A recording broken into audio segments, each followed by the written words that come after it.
Abaixequeiros, eu sou Diego Lima e eu gostaria de encontrar as páginas da minha história. E aqui do meu lado tá ele, Fábio Aliengi. Fala pessoal, eu ainda tô esperando o recall da minha edição.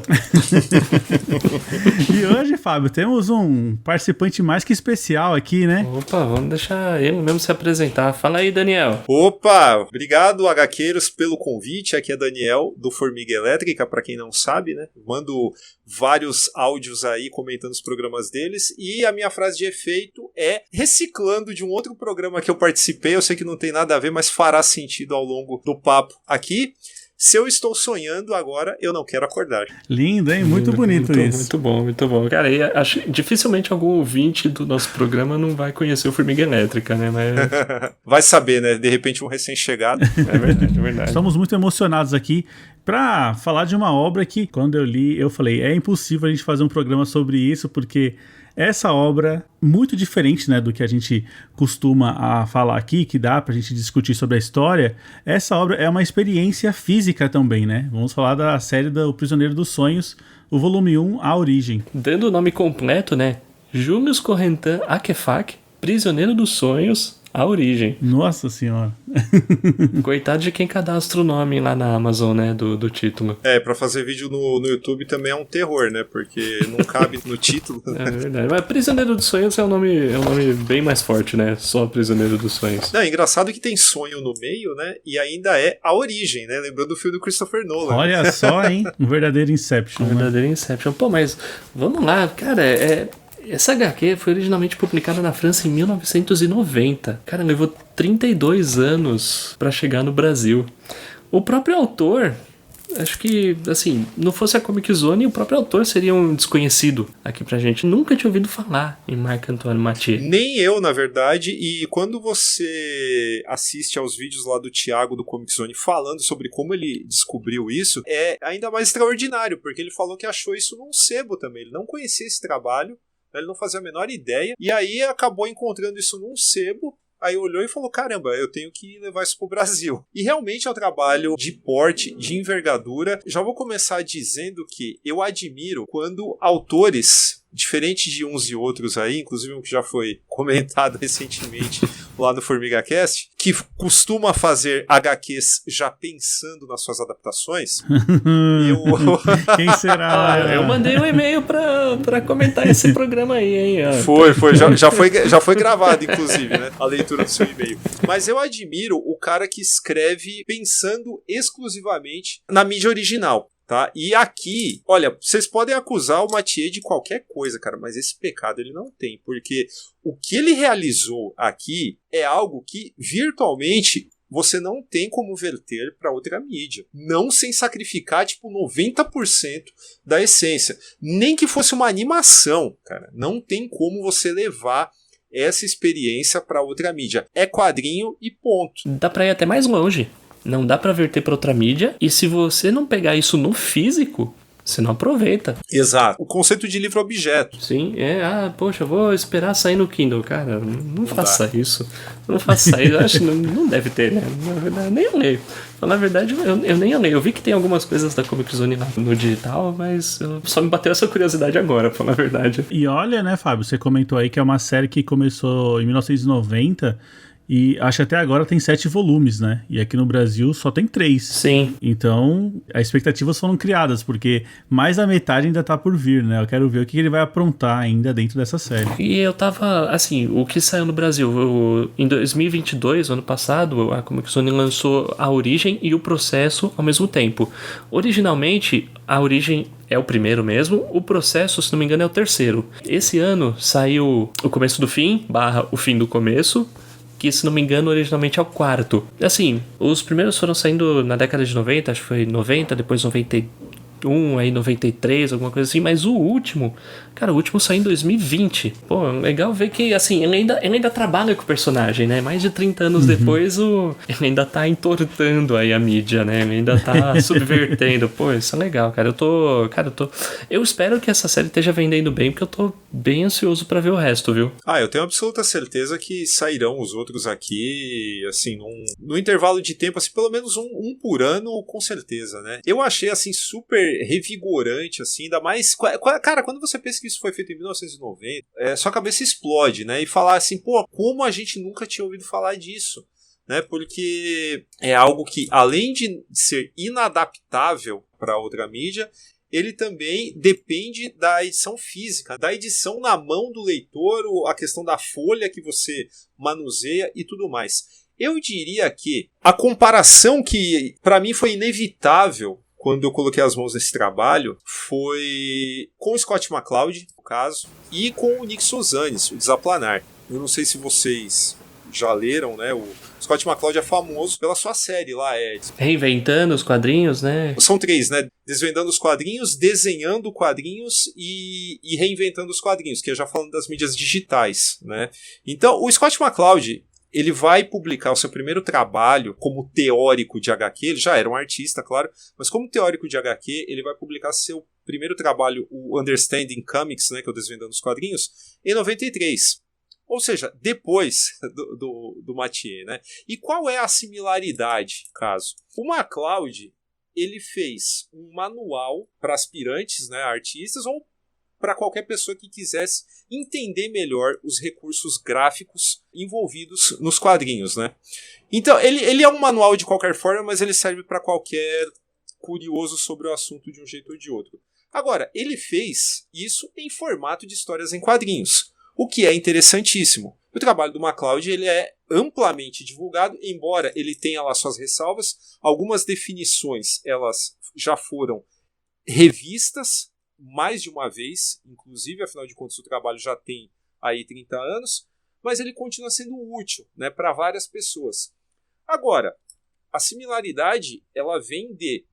O cara faz uma HQ para falar das potencialidades, da potência da HQ como arte, né, da linguagem e tudo mais. Só que a própria forma final do trabalho dele é o argumento dele. Então não tem como você separar a forma do argumento, porque ambos são a mesma coisa. O Mathieu, 3 anos antes, ele já tinha feito isso com o Julius Correntin Akefak, porque é claro que existe um propósito artístico muito evidente por trás da vontade de transgredir, né, de investigar a potência do quadrinho, né, como arte, mas ele estava fazendo a mesma coisa, porque, de novo, tudo que ele faz ali de brincar com bidimensionalidade, de brincar com a folha impressa, com o livro enquanto objeto, é, de novo, a forma e o argumento entrelaçados, né? A outra obra que eu acho que também tem que ser trazida aqui à mesa é o Desaplanar, do Nick Souzanes, que é nada mais, nada menos do que uma tese de mestrado, eu não sei se é doutorado ou mestrado, mas enfim, é uma tese sobre desafiando a primazia da formação de conhecimento através exclusivamente do texto. Então, o que ele faz? Ele faz uma HQ também. E quando você pensa nesse nome Desaplanar também, ele está brincando com essa questão da bidimensionalidade de uma página impressa também.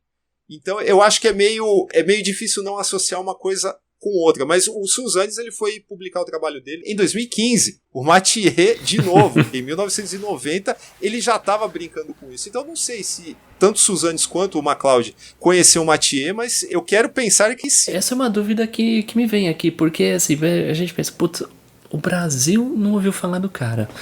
Será que ele chegou nos Estados Unidos? Por exemplo, eu não sei, o Nick Souzanes, eu não sei se é um americano, mas o Scott McCloud, sim. Eu fico imaginando isso. Putz, porque se tivesse chegado nos Estados Unidos, será que não teria chegado até o Brasil? Tudo bem, anos 90 e tal, já era aquele negócio aqui no Brasil, tipo, Editora Abril, tipo, Marvel e DC, e Disney, e olhem lá.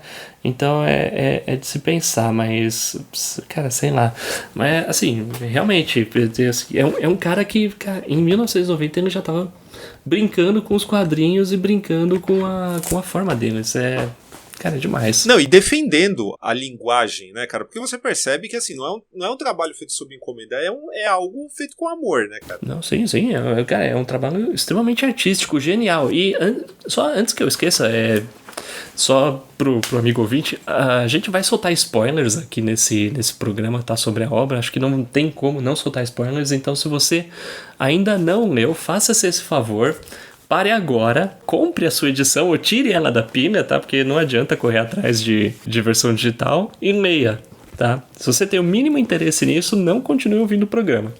Tá? Depois você vai xingar a gente. A gente tá falando de uma experiência física, né? Então, o que você vai manusear aqui vai influenciar diretamente na história, no seu entendimento, né, da história. Então, parece até um discurso, né, do autor falando, é quadrinho e não pode ser outra coisa, é quadrinho e nada mais, né? Então, eu fiz assim e vocês têm que consumir dessa forma, né? Sim. Completamente. Mas, além de tudo, parece que a gente tá falando de um negócio assim, extremamente non-sector, né? Ou art house. E, na verdade, não é, porque você tem ali além do discurso a favor da arte, dos quadrinhos e tal, suas potencialidades e as brincadeiras possíveis dele, você também tem a questão de retratar um mundo, como direi, tipo o Brasil, o filme, só que mais viajado. Né? É algo que o cara, sei lá, aludindo sobre uma existência dominada por burocracia, né? Tão dominada por burocracia que existe um Ministério do Humor, onde as piadas têm que ser submetidas e tal, por mais absurdo que isso pareça. É um mundo extremamente opressivo, sem graça para o protagonista. Não é sem graça para nós, né? Porque a gente acompanha isso de acordo com uma série de leis da física que são estranhas para nós. Mas quando você vê a jornada do Július ali, você pensa, caramba, eu não queria estar na pele desse cara não, cara, porque é complicado trabalhar aí, viver apertado. E detalhe, toda essa história, né, poderíamos dizer que essa história ela poderia ser contada com uma outra narrativa, mas ele também pensou nisso, cara, porque se você pensar, os personagens, de uma forma ou de outra, assim, pelo lado físico do negócio, eles estão apertados dentro de um requadro de um jeito ou de outro, né? Então, isso também faz parte do conceito da HQ e do mundo do Július Correntan Akefak, né? É verdade, até porque a gente está retratando um mundo onde existe uma superlotação populacional, né? Onde qualquer fresta, né, qualquer canto pode virar um dormitório, né? Que é basicamente onde o Július vive, né? Logo no começo da HQ ele ressalta, ele não é casado, ele é solteiro porque uma mulher ocupa 3 unidades de espaço vital. E assim, basicamente ele mora num corredor. Pelo menos os 3 álbuns que foram lançados até aqui começam com ele tendo um sonho e caindo da cama, assim, e assim, quando ele cai da cama, ele já tá na cozinha dele.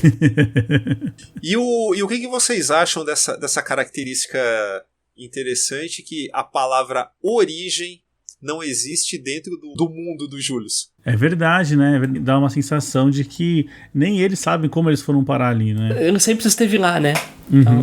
Algo do gênero, meio que tipo, o que teoricamente faz, digamos, parte do que é ser uma história em quadrinhos, né? Que no fim das contas, meio que o álbum trata disso. Ele começa a ter indícios de que a vida dele tá sendo controlada por alguém.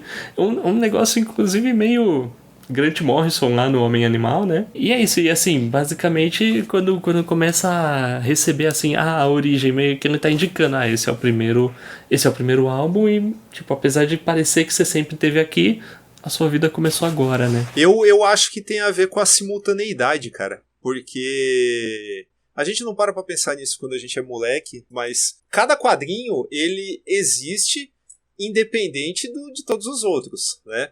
E se um personagem realmente, ele em algum momento tivesse consciência disso, que ele tá disposto por várias páginas, então ficaria muito difícil dizer aonde começa e onde termina, né?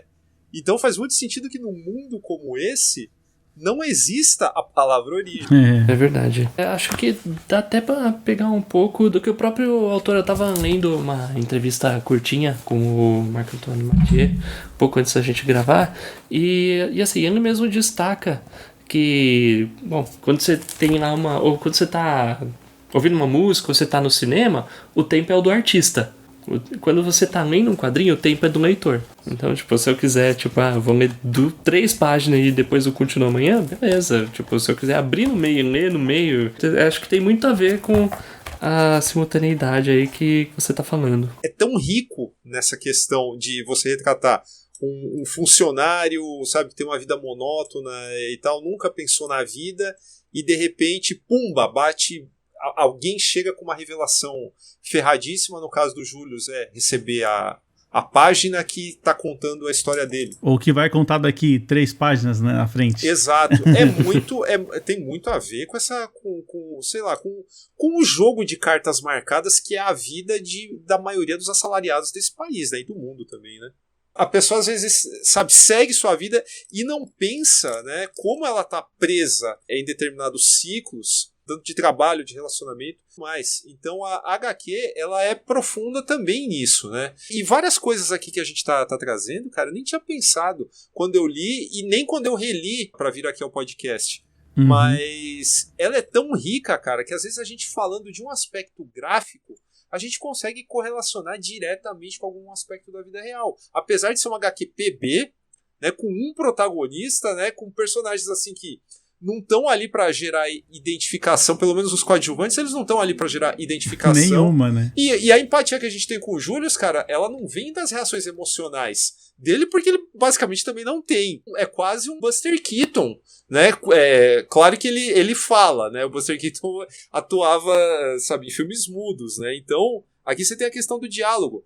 Mas eu sinto muito essa questão de uma pantomima de cinema mudo também nessa HQ, de tão poderosa que ela é no visual. Até trazendo o visual, até pelo estilo do traço que o Marc-Antoine Mathieu usa, que assim, é preto e branco, né? Ele não usa escala de cinza, então acho que reforça aí a dicotomia dentro da obra, né? Reforça a dicotomia e talvez até a questão da pressão sobre o espaço que os personagens ocupam, né? Como você falou, eles estão sempre pressionados. E falar da expressão do Julius é incrível, né? Um cara que trabalha no Ministério do Humor, ele tá sempre com aquela cara franzida, né? Ele tá sempre daquele mesmo jeitão. Faz parte da ironia, né? Sim, ele até participa aqui de um comitê do Ministério do Humor e lá tá todo mundo dando risada, né? Então, sei lá, acho que é uma característica dele. O Daniel trouxe aí a questão da vida do nosso assalariado e me veio esse pensamento sobre o quão confortante é você viver num mundo, né? Onde você, digamos, você sabe como você vai estar daqui 20 anos. Uhum. Seria a sim. mesma coisa a gente pegar a nossa folha, olha, daqui 300 páginas sua vida vai estar assim. E na visão do Mathieu, ele tá falando, cara, é aterrorizante. Se você parar pra pensar, você tá cancelando a sua vida um período muito grande, porque a sua vida vai ser a mesma coisa. Então você tá preso nessa roda, né, nesse círculo. A história leva pra esse caminho de você pensar num aspecto de denúncia, né? Olha só, não parece aterrorizante aqui pro nosso protagonista? Então, talvez a sua vida esteja assim também, né? De fato. Cara, mas eu vou te falar que chega no fim do ano, cai o 13º é legal, hein, cara? Vou te falar, hein, cara, é da hora, vai. Essa é uma página que você já conhecia desde o começo do ano, tá? Sim. Esperava ansiosamente, inclusive. Mas acho que lá não tem 13º não, né, cara? Não sabe nem onde começa nem onde termina o ano, né? Não, meu, pois é. Você sai na rua e você é levado por uma turba onde você precisa ir, cara. Parece que o Mathieu conhecia 25 de março aqui em São Paulo. É uma segunda-feira de dezembro na 25 de março aquilo ali, né? Nada demais. Eu conheci, não sei, mas uma foto pelo menos ele viu, cara, certeza. Pode crer.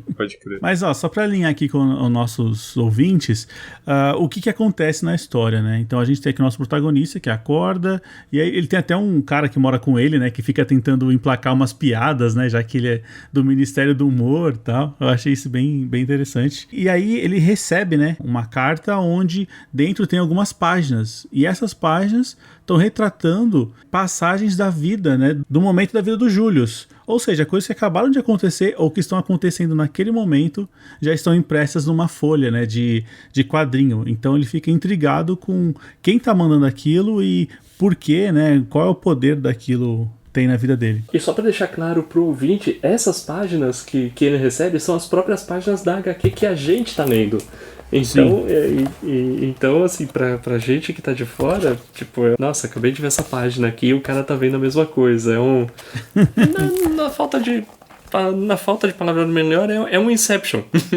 É um Inception, assim, cara. Tudo que a gente elogia do Grant Morrison de fazer com que o leitor se sinta como parte de um multiverso que tem acesso a outra realidade paralela que é o gibi que se está lendo, eu acho que o Mathieu aqui, tipo, passou o carro, cara, porque ele conseguiu criar um mundo que desafia, porque assim, se você tá lendo uma HQ do Grant Morrison e tem essa característica, é legal, claro que é legal, cara, pô, Homem-Animal é do cacete, mas aquele mundo dele, ele imita as nossas leis da física, não tem nenhum tipo, tirando superpoderes e outras coisas, mas não tem essa questão da simultaneidade, exceto em alguns casos específicos, tá?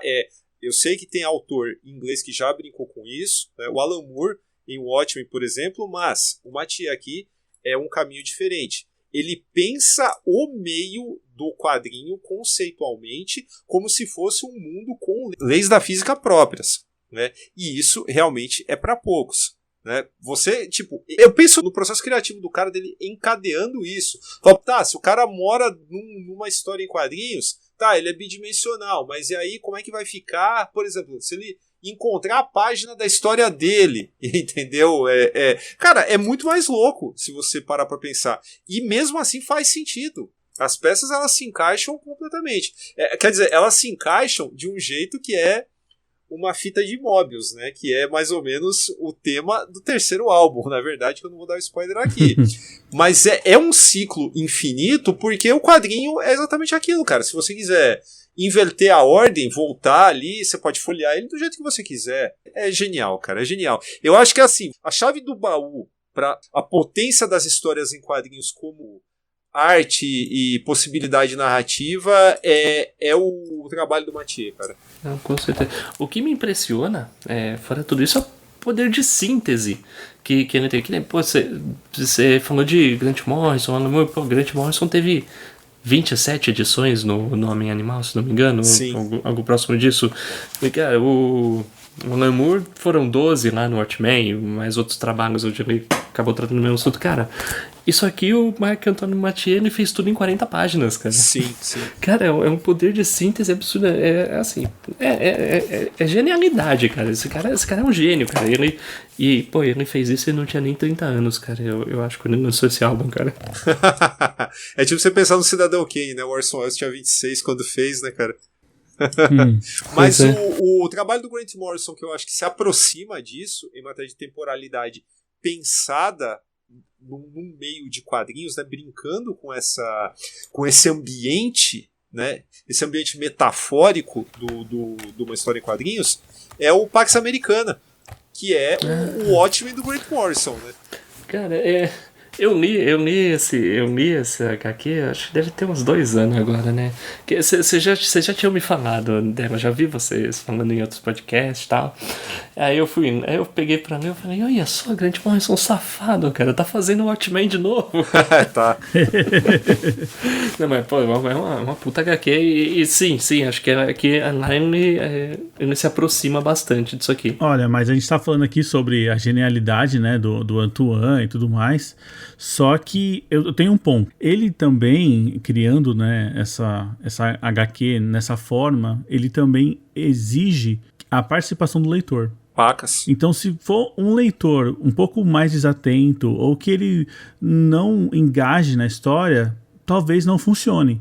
Eu vou de cabeça, tal. Eu vibrava quando ele descobria algumas coisas. Quando ele recebia uma página e não fazia sentido aquela página.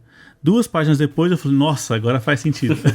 Sabe? Então, assim, se o leitor ele for engajado e ele se interessar realmente pelo universo, o que está acontecendo e querer saber, né? Isso aqui vai funcionar muito bem, né? Não dá para ser uma leitura assim, vou passar o tempo, eu vou pegar aqui a origem para ler, que eu acho que não vai ser a experiência que o Antoine imaginou, né? Então, mas é o mesmo esquema de uma pessoa, sei lá, de um espectador ocasional assistir um filme que lide abertamente com metalinguagem, né? Ele também não vai sacar, né? Por exemplo, você vai pegar, sei lá, um filme do Mel Brooks, tipo Alta Ansiedade, que é uma homenagem / paródia de Alfred Hitchcock, né? Se o cara não tem nenhum conhecimento da obra do Hitchcock, nenhuma piada ali vai fazer sentido, né? Do mesmo jeito que alguém, para ler o trabalho do Mathieu, tem que ser minimamente interessado em quadrinhos além do ocasional, né? talvez pra gente não falar que é uma coisa perfeita, sempre tem um ponto ali, né? Mas digamos que esse é o mínimo, né? O mínimo que uma pessoa tem que pegar um quadrinho pra ler, tem que se engajar com a história. Total. Né? É um negócio que eu falava, cara, quando a gente fez o vídeo da adaptação do Invencível. O Fábio já falou assim sobre a questão do filme, é o tempo do criador e o quadrinho é o tempo do leitor. E isso, a gente pode trazer essa questão do Invencível aqui, viu? A gente tá viajando pra caramba, né? Falando de Grant Morrison, agora falar de Invencível aqui. Invencível. Eu só li o gibi, eu não vi a animação. Pô, não, então... Porradaria massa velho, da hora. Sim, não, mas o que eu acho é que assim, o HQ, ela não me soou tão violenta, cara, justamente por isso, por eu dar o tempo de olhar e de parar nessa violência, dar o meu tempo, né? O desenho, ele, tipo, a animação, ela esfrega na tua cara a violência. Então ele parece... Literalmente. Então ele vai parecer mais violento, né, no caso. Mas aí eu falei, pô, eu tinha lido muito antes de assistir a animação. Fui assistir e falei, nossa, violento pra caralho. O quadrinho eu não achava que era tanto. Aí fui ver e falei, cara, o quadrinho é violento, sim. Bem violento. Só que é aquele negócio, né, cara? É o teu momento de sentar, de ver aquilo, de repente você passa mais rápido uma página, você está em outro ritmo de leitura. Então o quadrinho é fascinante por isso também, né? E o Mathieu sabe disso. Por isso que ele brinca tanto com essa mídia e pede pra gente entrar na brincadeira dele, né? Sim, com certeza. E assim, falando rapidinho assim, de um momento que eu tive parecido com isso, nem no outro quadrinho, acho que eu já falei algumas vezes, ou em podcast ou em live. Pô, eu já falei pra esses caras, eu tava lendo Ayako do Osamu Tezuka, pô, e tem uma parte lá que, puta, eu não aguentei, cara, eu tive que fechar o gibi e esticar as pernas e dar uma respirada e pensar, eu volto depois, mano. É um fator que a mídia proporciona que, tipo, beleza, se eu tivesse em casa vendo DVD eu ia dar um pause, então eu ia fazer outra coisa, mas, tipo, o negócio não é pensado pra eu dar um pause enquanto eu tô assistindo o negócio, né? É diferente. O formato estabelece as suas leis, né? Eu não sei se vocês leram o Na Mente de Sherlock Holmes, que o Pipoca ainda começou. Eu li sim. Inclusive, eu tinha até marcado pra comentar, cara. Tá. Porque é uma obra também que, olha, é diferente do Mathieu, mas guarda várias semelhanças ali que são muito estimulantes pra quem gosta e reflete sobre quadrinhos também, né? Sim. Inclusive no fato de ter que ser físico. Exato. Inclusive nesse ponto de ter que ser físico. Se você não vou pegar o digital, cara, você não vai chegar em 100% do que o barato te oferece, cara. Mas assim, bem diferente do Akefak aqui. E assim, pra quem não leu, porventura alguém que não tenha lido, tá aí acompanhando o programa, a gente nem falou ainda que tem uma página vazada, né? Tem uma página com um buraco, né? O que era pra ser um quadrinho, ele tá vazado e o quadrinho que aparece é o quadrinho da outra página e tal, só que aquele preenchimento, né, da página em cima da outra faz sentido dentro da história, as falas não se perdem, quando você vira a página aquilo continua fazendo sentido, né? E falando assim, e eu não quero dar spoiler do segundo álbum, porque vai que vocês fazem o programa depois, porque ele também é muito digno de comentários, assim, por vários motivos. Mas aqui, falando sobre ele, parece que o cara fez um livro infantil. Pode dar a entender isso, né? Que é aqueles negócios que, tipo, você abre e vira um diorama, assim. Um castelo. Um pop-up, né? É, isso. Mas não é isso, cara. É muito mais, né? Mas assim, Daniel, acho que você e o Fábio já leram, né? Os outros volumes que saíram aqui. Sim. Então, existe uma progressão da loucura?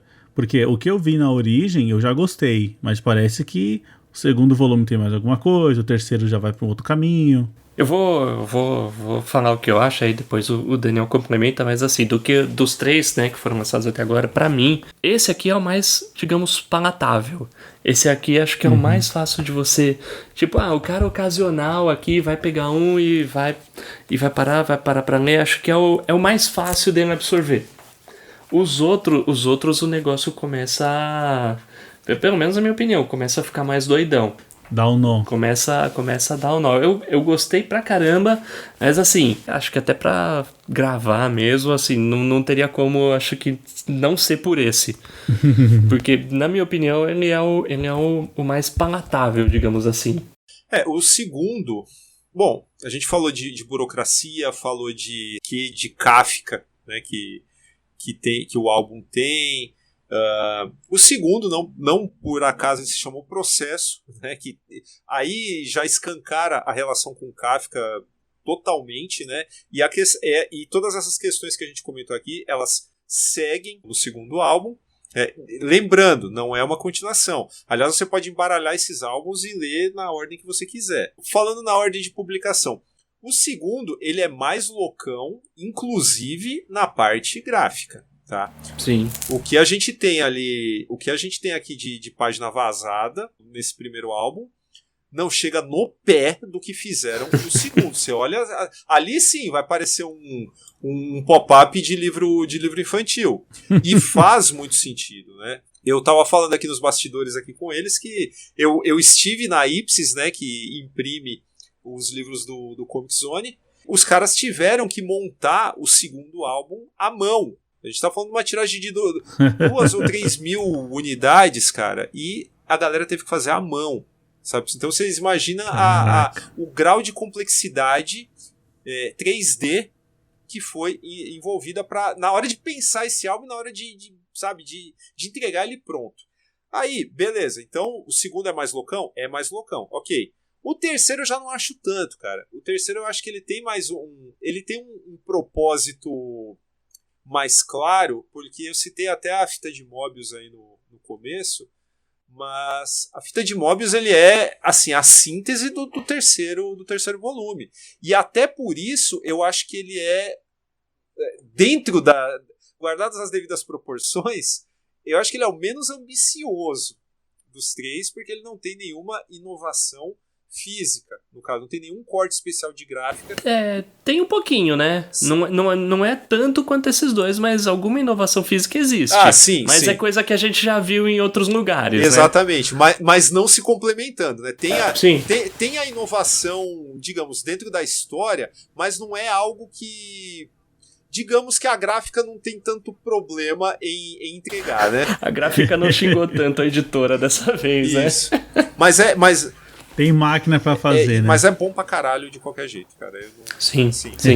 Cara, ouvindo esse relato aí da gráfica, Daniel, 2 coisas me vêm à mente. Primeiro, o tanto que esses caras xingaram a editora, que, 2.000 edições pra ser feito à mão. Segundo, cara, a quantidade de edições defeituosas que isso deve ter gerado, cara. Puta merda. Deve ter tido muito recal, cara. Não é possível. Nossa. Não é possível. A Ipsis, ela tem um padrão de qualidade altíssimo, né? Então, eu imagino que... Tanto que acho que Pipoca e Nanquim, Comic Zone, esses caras só imprimem lá, né? Sim. Mas será que a certificação de qualidade foi tirada com processos manuais? Ou foi só nas máquinas, né? Assim...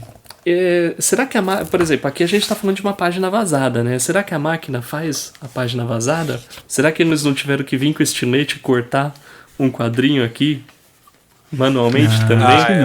Eu também acho que não. Eu acho que eles devem rodar uma página separada, não sei. Deve ser. Cara, mas assim, a gente falou bastante dessa página vazada, a gente não falou em torno da história onde aborda ela, né? Acho que vale a pena, já que a gente já tá dando spoiler mesmo, então bora, assim, essa página vazada já acontece já nos finalmente da história, né? E é até legal porque, assim, o Julius, ele começa a receber umas páginas, a primeira página que ele recebe mostra o passado, né? Ou seja, uma das primeiras páginas da HQ, mas aí ele começa a receber algumas páginas referentes ao futuro. E aí ele vai chegando num lugar onde, basicamente, eles meio que descobrem a origem. E aí tem lá meio que um cientista louco que fala assim, cara, sem você essa história não funciona. Meio que, tipo, você é o protagonista aqui. E aí ele vê que, tipo, os pesquisadores... E aí nós temos aqui um grupo de pesquisadores, são todos desenhistas. E aí esse meio que cientista acaba falando, a gente vive num mundo bidimensional. em 2 dimensões. E existe um outro mundo englobando o nosso, um mundo de 3 dimensões. E nesse mundo de 3 dimensões, a nossa vida é controlada por alguém.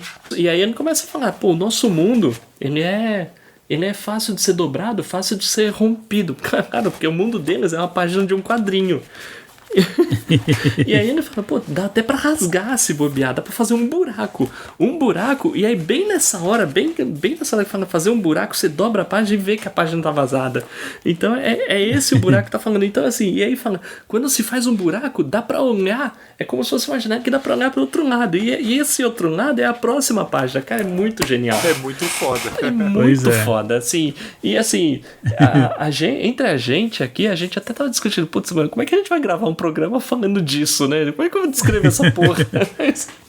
Não, assim, acho que trocando em miúdos, dá pra gente viajar e pensar o seguinte, né? Que acaba sendo um exemplo didático para quem tá ouvindo também. Vamos supor que amanhã os astrônomos descubram os buracos de minhoca, né, que são teoricamente possíveis, mas não foram vistos ainda, né? Vamos supor que isso seja descoberto aqui, né? Quem garante que a gente não está vivendo numa história em quadrinhos? Isso também é um buraco na matéria igual a vida do Július aí, né, cara? Tem um maluco na 4ª dimensão controlando nossa vida, né? Exato. Alguma coisa assim, pois é. Eu quero pegar o maluco que tá controlando a minha vida porque ele não tá fazendo um bom trabalho, hein, cara? Ele não tá fazendo. Pois é, cara. O cara tá mandando mal, na verdade. Cara, olha, deve ser um maluco parecido com o Grant Morrison, cara. Mas, uma coisa que a gente tem que falar, já que a gente estamos comentando aqui, não dá para esperar grandes conclusões aqui, né? Não vamos ter grandes reviravoltas, uma solução, uma resposta para tudo, né? Até porque, quando você começa a ler uma história como essa, talvez o porquê não seja tão interessante, né? Mas sim por onde nós vamos caminhar, né? É totalmente experimental o roteiro, né, no caso. Ele não tá trabalhando com estrutura de 3 atos, não tem jornada dramática, o personagem tipo simplesmente transita. É mais uma questão de... É a reflexão, né? Eu acho que a reflexão, no final das contas, ela é mais importante do que tudo, né? A reflexão sobre o meio que ele vive, no caso. E é exatamente por isso, né? É aquilo que você já tinha observado, né? Não tem como você, sei lá... Esse não pode ser o primeiro quadrinho de alguém, né? Você vai levar pra alguém, não, lê isso aqui que você vai pirar pra caramba, entendeu? Pô, difícil, né? Talvez pire, né? Mas não seria a minha escolha. Cara, mas assim, dificilmente isso aqui, pelo menos no Brasil, dificilmente isso aqui é o primeiro quadrinho de alguém, porque todo mundo leu Turma da Mônica, cara. Ah, isso é verdade. E tinha um logo também na Turma da Mônica que desafiava também, né? Maurício Visionário. Maurício Visionário, cara. O louco rolava uma metalinguagem louca ali. Mas... Total. A Mulher Hulk do John Byrne também, né? Que vocês adoram falar dele aqui. Pois é. John Byrne que em uma página lá da Tropa Alpha, vale ressaltar, teve a audácia de colocar Pássaro da Neve enfrentando o Shemno no meio de uma nevasca de neve, cara. Eram 6 páginas com os quadrinhos tudo em branco, Diego. Só tinha os balão dos caras trocando. Ele fez isso mesmo, cara. É que ele tava atrasado, né? Ele tava atrasado. Pois é. Ele só tem o roteiro. E assim, abril tinha umas sessões que eles faziam uma zoeirinha também. Uma vez eles fizeram assim, o Pantera Negra brigando com não sei quem, sabe? Numa mina de carvão. E aí botaram a página tipo só chapada de preto. Né? Pois é. Caramba. Incrível. E o final, o que vocês acharam da última página dessa HQ? Já que a gente já tá aí nos finalmentes aí. É bem anticlimático, né? Vamos deixar isso claro, né? Pois é, cara. Porque, assim, teoricamente é um álbum... assim, só pra contextualizar, é um álbum de 42 páginas que tá na nossa mão. E ele recebe a página 43. E o engraçado é que, assim, na página 42 tem lá um quadrinho onde mostra ele olhando a página 43. Então a gente tem o vislumbre da página. E tem lá o desenhista desenhando a página. E no final ele fala assim, só tem um jeito de terminar essa história. E é dar um fim nele e tacar fogo na página 43. Então, e aí corta e aí fala assim, e aí, a história termina aqui? Será que o Jun Akefak morreu? Você saberá se um dia o segundo volume foi lançado. Mas, olhando a página 43, dá pra dizer se ele morreu ou não. Porque o Julius não tá na página 43, que foi queimada. Quem tá na página 43 é o cientista, então... Coitado dele, ele deve ter morrido. Sim. Nada mais anticlimático que a vida de um burocrata, né, cara? Faz todo sentido. Assim, não tem uma origem, também não tem um fim, né? Exato. Exatamente. No próximo capítulo ele tá lá seguindo com a vidinha dele. No final, a questão espiralada do segundo volume também faz sentido aqui, né? Porque não, na verdade é uma elipse, né? É uma elipse infinita desse ciclo de acontecimentos. É verdade. Vocês já estão me vendendo aí o segundo volume. Já vou ter que ir atrás, agora eu quero ver como é que ficou. Cara, e assim, algo me diz que a gente vai ter que gravar, tá? Acho que a gente vai ter que gravar o segundo, tá, o terceiro, e se a gente for gravar, você tá convidado, viu, Daniel? Isso aí. Opa, show de bola. Adoro falar dessas paradas aí. Talvez valha a pena a menção, a primeira página da HQ é ele andando em um ambiente todo quadriculado. E aí ele pisa em cima de uma imagem que meio que como se fosse bidimensional. Então já é um negócio dando a letra que tipo, ó, esse cara, ele é um personagem de uma história em quadrinhos, ele tá por cima da história em quadrinhos, ele vai descobrir coisas a respeito, porque é meio que como se ele tivesse tridimensional sobre um ambiente bidimensional aqui. Então, já começa desse jeito. Esse quadriculado, inclusive, faz menção à grid de perspectiva que desenhistas usam, né, para criar os ambientes. Né? Boa. Tem aqui uma cena que pode não ter muito a ver, mas me lembrou muito o filme O Poço, né? Cara, eu lembrei desse filme também, cara. Puta merda. Quando ele descobre que ele tá recebendo páginas da vida dele, ele vai conversar com dois amigos que moram num apartamento bem maior que o dele. Né, mas aí ele tá lá, tipo, de boa, com uma expansão. Só que aí ele percebe, né? Por que o apartamento é bem maior? Porque bem no meio passa um elevador. Tipo, 50 vezes por dia. E aí, sempre que o elevador vai passar, os caras têm que mudar tudo. Espremer, né? Mudar tudo, espremer todos os móveis pro elevador poder passar. Então, nossa, é bizarro, cara. Bizarro. Acho que eles moram num fosso, né? É poço, né? Num poço de elevador, alguma coisa assim. Loucura, cara. Qualquer espaço é espaço. Qualquer espaço velho. é espaço. Não, na verdade, o elevador atravessa o apartamento deles, né? Então eles estão no meio do prédio. É bem o estilão do filme O Poço mesmo. É bem o estilão, só que não tem comida, né? Mancada. Não. Eu acho que no filme O Poço era um pouquinho menos incômodo, né? E mais em cima ainda tinha os seus confortos. Aqui parece que todos estão ferrados, né? Todos os níveis estão ferrados. A gente não tem um vislumbre de hierarquia, né? Quem é que tá acima dessas pessoas? Só a galera que tá fora desse mundo. É verdade. Deve existir algum discurso aí que aí a gente teria que perguntar pro cara também, né? Ou ficar pensando, pirando mais sobre HQ. É que o bacana é a gente, tipo, sempre trazer essas coisas aqui meio no bate-papo, meio que de bate-pronto, né, cara? A gente já leu, releu Sim. E tal, pô. Aí depois você vai pirar, de repente você, sei lá, tem algum insight muito foda lá na frente, mas o bacana aqui no bate-papo é a coisa fluir espontaneamente. Exato, é assim que as grandes teorias nascem, né? Muito bom, muito bom. Fico muito feliz aí por você ter recomendado esse quadrinho que já era, assim, apontado por ser impossível de virar um programa por conta dessa forma, né? De como a gente consome ele. Mas eu acho que conseguimos trazer aí um pouco do sabor aí, para quem não conhece a obra, né? De o que ele vai encontrar nesse primeiro volume aí do Prisioneiro dos Sonhos. Vamos ver o que vai rolar de comentários aí sobre esse programa. Pô, eu tô ansioso pra fazer do volume 2, hein? Boa. Vamos só reservar uma agenda aqui do Daniel, que aí a gente já volta pro segundo volume, certo? Demorovski. Bom, eu queria agradecer aqui ao Daniel, a participação aqui maravilhosa, brilhantou o nosso programa. E assim, se existe alguma alma, né, que ouve o HQueiros e não conhece o Formiga ou não conhece essa voz tão marcante dos podcasts, Daniel, como é que as pessoas encontram você aí nessa podosfera da vida aí, pelas internets? Esse espaço é seu. Opa, obrigado, cara. Seguinte, quem quiser dar uma olhada no nosso canal do YouTube, é só jogar Formiga Elétrica lá, vocês encontrarão vídeos de resenhas todas as segundas-feiras. Às vezes tem vídeo segunda e terça, toda segunda é certeza, toda quarta Formiga na Tela, onde a gente conversa um pouco mais sobre um assunto que não necessariamente é pauta quente e tal, mas assim, 2 vídeos por semana a gente sempre garante aí pra vocês. Fora isso, nós temos o FormigaCast no Spotify e demais agregadores de podcasts. Uma vez a cada 15 dias, você só jogar lá Formiga Elétrica ou FormigaCast no seu agregador de podcasts. Fora isso, nossas redes sociais, a Formiga Elétrica mesmo, o Facebook, quer dizer, outrora conhecido como Twitter, né, que agora é X, e no Instagram você acha a gente como @formiga.elétrica. Oh, perfeito, tem bastante coisa, né, Fábio? Bastante coisa. Aí deixa eu ressaltar também, tem lá o programa de apadrinhamento do qual eu faço parte que, pô, é legal, hein? É legal fazer parte lá do grupo do WhatsApp dos caras, tem live, tem sorteio, é bacana. Doença mental, pirações em geral, apoia.se/Formiga Elétrica.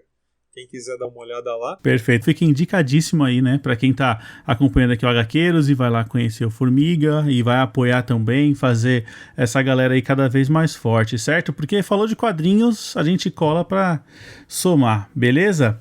Bom, e se você curtiu aqui o nosso programa, já leu, né, a origem, já leu os outros volumes, quer acrescentar aqui ao bate-papo, é muito simples. Pode mandar um áudio para o nosso WhatsApp, que é o 11 96244 9417. Siga a gente nas redes sociais, estamos no Facebook e no Instagram, no @podcast HQueiros, e também, né, conheça a nossa campanha de financiamento coletivo, estamos no PicPay e no Catarse, entre lá e veja nossas recompensas. Bom, eu acho que é isso. Fábio, te vejo no próximo programa? Opa, com certeza. Beleza, valeu. Falou. Falou.